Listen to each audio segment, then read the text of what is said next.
So ever since the Arizona Supreme Court voted to uphold an 1864 abortion law, Republicans, including Donald Trump, are running scared. They're trying to backpedal away from this one now because they realize, you know what, we broke it and now we got to pay for it. It's kind of like we're in a store and you break something expensive, you break it, you bought it. Well, they broke this and now they're having to pay for it and they're not too happy about it. We're going to welcome back to the channel today fellow Tennessean D. Knight, and he's going to talk to us more about it.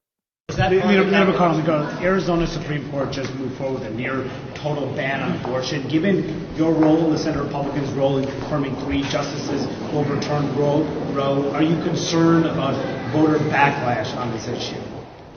Well, you're asking me about an Arizona Supreme Court decision. I haven't taken a look at it yet, but I'm certain, as you are, that this whole issue will continue to unfold during the course of the campaign. Hey, this is D. Knight from the Pardon the Insurrection podcast, joining you from Nashville, Tennessee, courtesy of the Midas Touch Network, and of course, none other than Tennessee Brando. So, Arizona is back in the news again, and of course, it's certainly not for good reasons.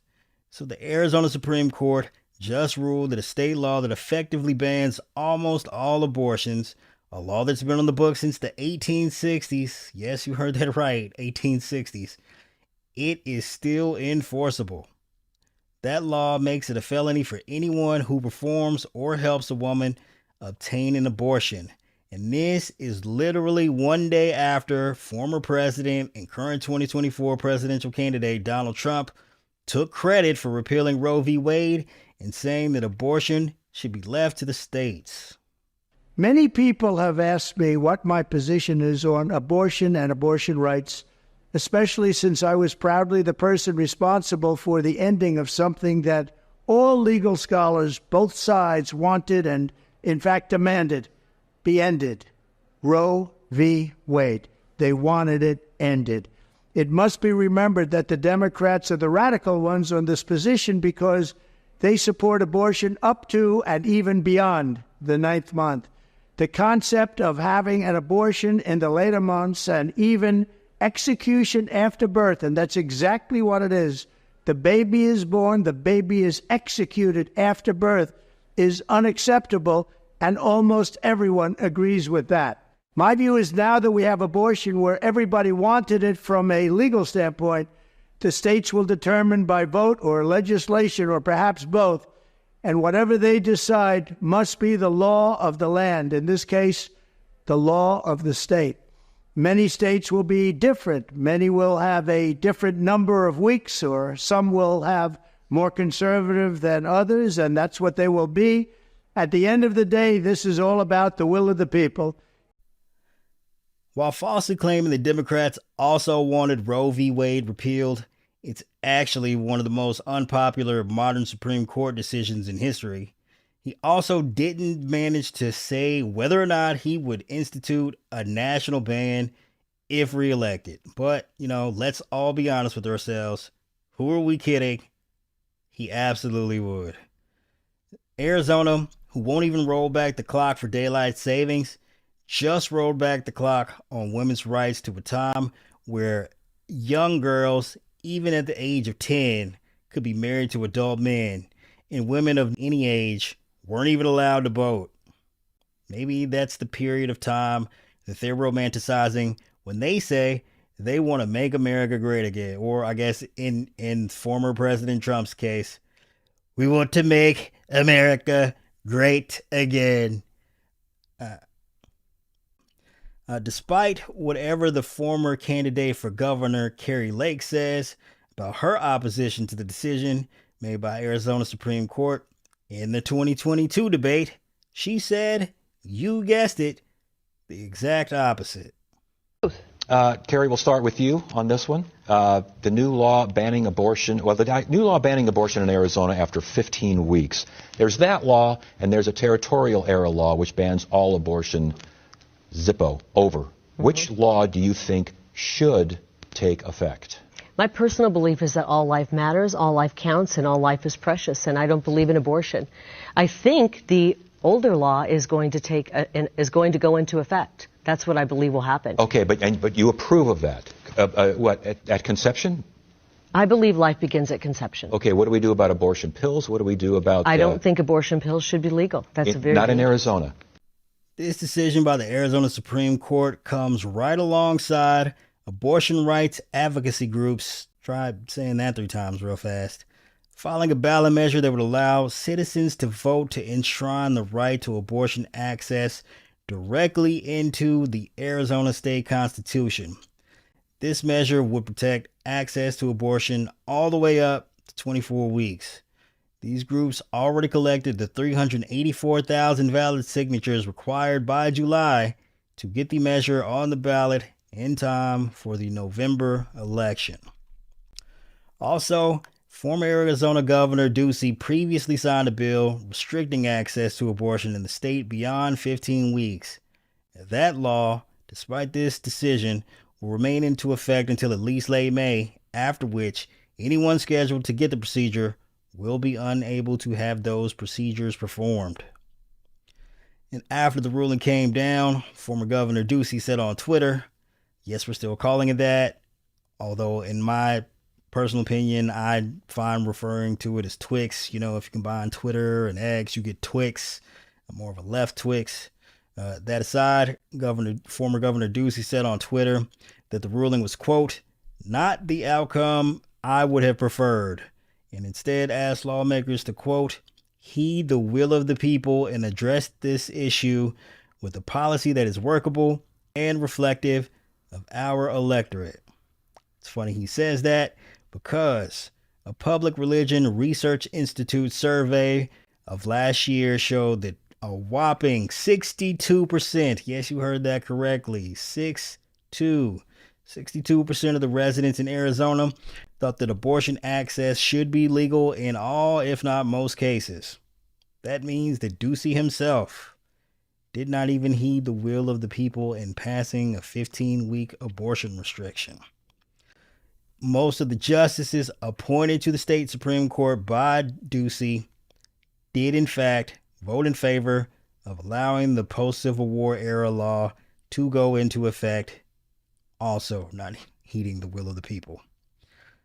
Arizona Attorney General Chris Mays, however, she's the one who's investigating the attempt to overturn the legitimate election in her state in 2020, and ironically unrelated to this. She's got a lot on her plate. She has said that she will not be enforcing the law. Arizona Attorney General Chris Mays joins us now here on Morning Joe. Thank you very much for coming on the show. We heard your words yesterday, and I'm curious, what is going to happen moving forward? Like, let's say you're a woman who has just found out she's pregnant and she lives in Arizona and she's worried. What happens if she has a problematic pregnancy? What happens if she needs a DNC? What happens if she needs a termination because she has fetal abnormalities? Does she need to leave the state? Mika, hi. Thanks for having me. It's an important question. And, yesterday, women and men, Republicans, independents, Democrats woke up to a situation in which the Arizona Supreme Court reimposed this 1864 ban. It's insane. It's egregious. It's an affront to our freedom. And so, I think women are scrambling right now to try to figure this situation out. I have said that I will not prosecute any woman, doctor, pharmacist, nurse, or individual who helps a woman to seek an abortion or reproductive access. I've also said, and we are looking at everything we can right now from a legal standpoint to prevent this decision from going into effect. And I've had some phone calls from my fellow attorneys general in states around Arizona, and frankly from throughout the state, and the vice president of the United States calling me saying, hey, how can we help you? Although that does still leave the opportunity open to local prosecutors to do so, which is probably going to end access to the procedure in its entirety in the state. Though I guess we have some hope, given that Arizona Attorney General Chris Mays is on the job. Little aside there, I believe she won her 2022 election by a margin as slim as 500 votes, so elections do have consequences. Keep that in mind. But now that the Arizona Supreme Court has allowed this 1860 law to go into effect, there is the possibility of it being repealed by the state legislature, although been watching some of my Republican colleagues and just the Republican legislators here in Arizona starting to backpedal. But what we have to look at is the reality that this ban could have been repealed at any moment. This ban we didn't have to have this conversation at all. Arizona legislators had the authority to repeal this ban at any time. And not only did they not do it, but they filed an amicus brief bragging about how they didn't do it. So we are in a situation now where we have to be really cautious about making sure that the people of Arizona and of this country understand why we're here and what needs to be done next. The Arizona Supreme Court did say in its 4-2 decision that the state legislature still possessed the ability to craft abortion policy. And quote, a policy matter of this gravity must ultimately be resolved by our citizens through the legislature or the initiative process. We defer, as we are constitutionally obligated to do, to the legislature's judgment, which is accountable to and thus reflects the mutable will of our citizens. As I said, perfect timing in an election year. Also, 2 of the Arizona State Supreme Court justices are on the ballot in November as well, along with the U.S. Senate election, which is important not only for control of the Senate, but possibly for the codifying of Roe v. Wade into federal law under a Democratic president. So if that happens to be something that you're rooting for, while this is unfortunate for the citizens of Arizona, this likely could provide the impetus for voters to turn up and show up to vote for a Democratic senator in Arizona. And even Republicans appear to know that this is a losing issue for them. Trump's got a point. All that matters, even on the issue of abortion, even on the issue specifically of abortion, all that matters is winning in November. Run on a hyper-conservative abortion message in 2024, and you get to watch as Democrats codify Roe into law on January 21, 2025. A common retort to states banning access to abortion is that it isn't banned in every single state, and you can just travel to another state to have the procedure done. I mean, this is tricky business. How does this play out? It hurts Trump for a few days, and then people start to realize this is not the worst thing in the world. He may come out. He'll come out against us. Oh, no, maybe he won't. But remember, his point was the legislature, Mark. He didn't mention the courts. So this is tricky. State Supreme Court, does that qualify as a state decision? Yeah, that's what it is to be pro-choice. Yeah. The states can decide. If you had to travel to another state to get an abortion, it's not the worst thing in the world. Hopefully this is a very rare occurrence in your life. Once in your life, maybe you would do it.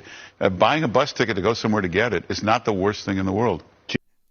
My response to that is that living in Tennessee, if a loved one that I care about needed access to a medical procedure banned under these abortion laws, none of the states touching the Tennessee border have laws on the books that allow abortion care beyond 6 to 8 weeks, and most of them allow no access to abortion care at all. So it's not necessarily just easy as going to the next state.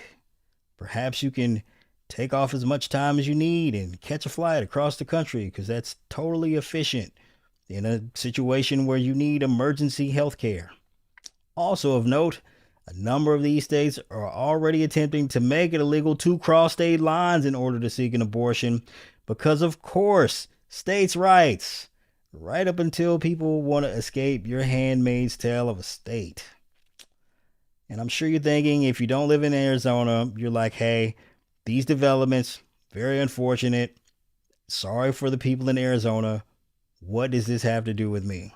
Well, the fact is, if you live in a state with protections for abortion rights and a Republican wins the White House, namely Trump, who's already overturned Roe v. Wade, if over the course of his 4 years in office, or however long he decides he wants to be a dictator, and they get control of the House and the Senate, They're absolutely going to pass a federal abortion ban, and that will take effect even in the bluest of blue states. If you live in a red state, however, and you reelect Joe Biden and send him a Democratic Senate, that could result in the codifying of Roe v. Wade into federal law, making abortion-related women's health care available for women all over the country. Not just giving women back their right to make decisions about their bodies and their families, but it also saved lives, and women deserve to have access to the quality health care that they need. And we should all strive to make that possible.